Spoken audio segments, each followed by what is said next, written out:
Okay, after some of my recent videos, you guys might think that I don't like the FEI, but I do. And they're so important and critical, and we need them. And there's an issue that, I've seen in articles, there have been conversations at horse shows about that is right up a governing body's alley. And that, for our sport, is the problem how to regulate overshowing of a horse.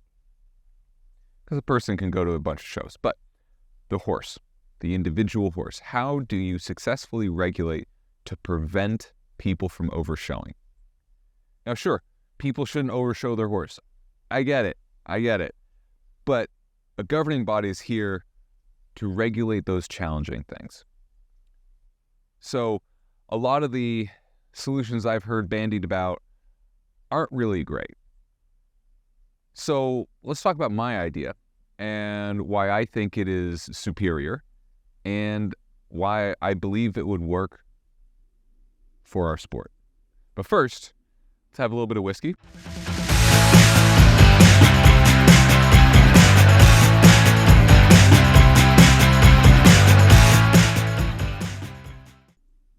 This is a really cool whiskey. This is probably my favorite Scotch distillery, Ardbeg. I know, it's not bourbon. Shoot me. It is a very peaty Scotch, which it comes from peat smoke. Peat is dead, decayed moss. And this is Ardbeg Heavy Vapors. And I just want to read part of the bottle for you because I wish that more American distilleries talked about their whiskeys like this, using words, maybe not the exact same words because it's a different flavor, but just the way they talk about their whiskey. You're right? This is good. Pungent earthiness fills the lungs. Aromatic clouds of darkest chocolate and sharp peppermint ascend. Aniseed and powdery cinnamon billow, while the tang of menthol lingers. Who talks about bourbon that way? That's cool. It gets me excited to try this. So let's try this. Yeah, very peaty. It smells like Ardbeg, but it's weird with Ardbeg, the more peaty it gets, almost the more rich and creamy it is.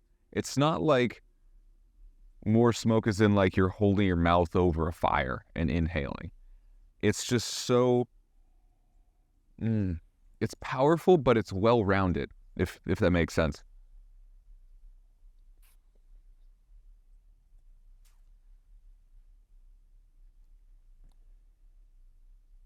Yeah, very smoky, but again, it has so much rich flavor to it that it's not single-noted. It lingers for a long time.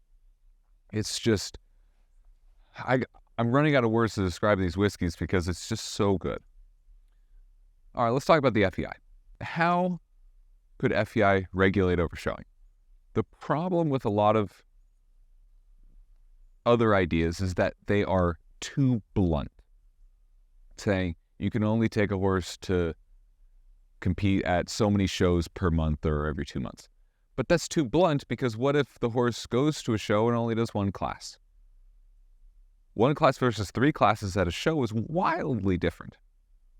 Also, if a horse jumps 145 versus 160 or 140 versus 160, that's different.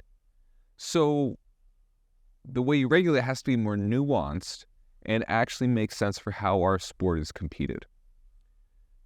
Next, it also has to intuitively make sense to us riders and managers and owners so that they understand the system and they can keep track of it themselves.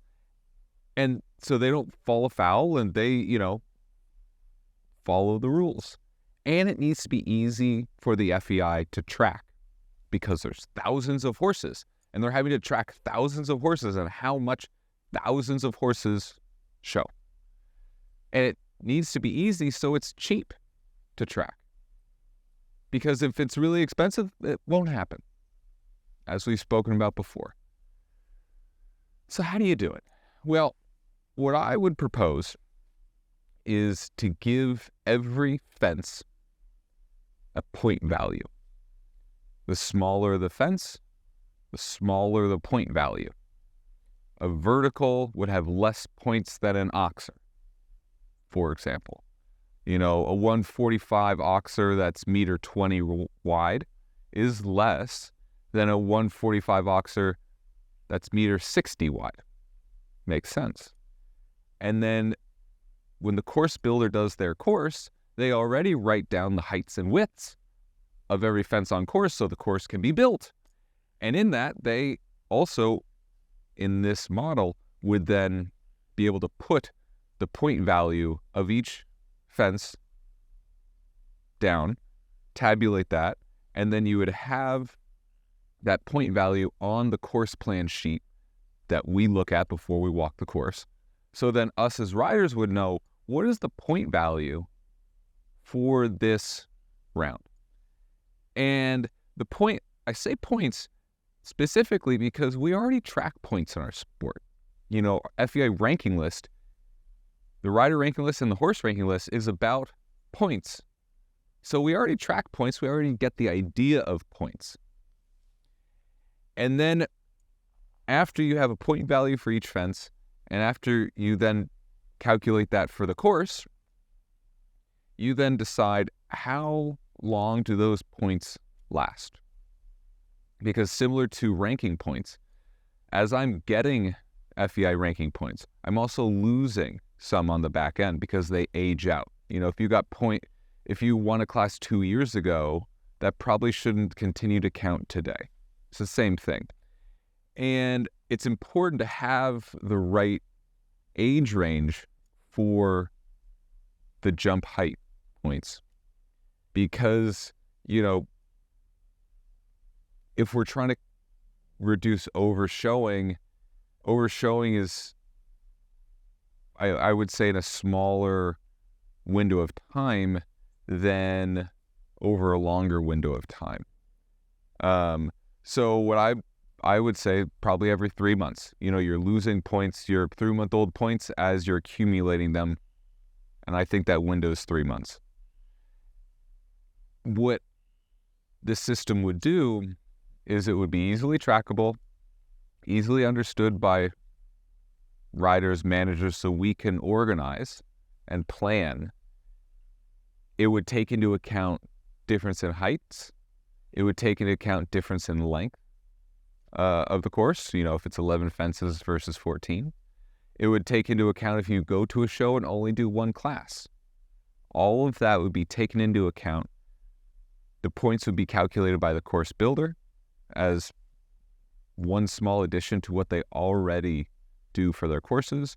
That would be submitted automatically to the FEI. The judge's sheet from the class gets already submitted to the FEI. So with a minor amount of software, the FEI could keep a running list just as they currently do for your world ranking. It would fit into that same system. It's easily understandable. And then it changes the conversation. What I mean by that is, if we have this system, we can say, okay, you can only accumulate 500 points. You can have no more than 500 points at a time. And let's say we still feel like it's too easy to overshow. Well, then say, okay, it's not the system. The system is working, but maybe go from 500 points to 450 points. So you keep the same system, you just adjust the threshold for how many points you're able to have at any one time. And it would completely change the conversation, completely change how we manage our horses in a good way for the sport as a whole, and obviously for our horses, and I think for us that do the sport. It'll help us not have to have such a manic schedule. Let me know your thoughts. It's just my way of doing it that takes care of all the nuance, but it's a tough subject to find something simple that also is nuanced.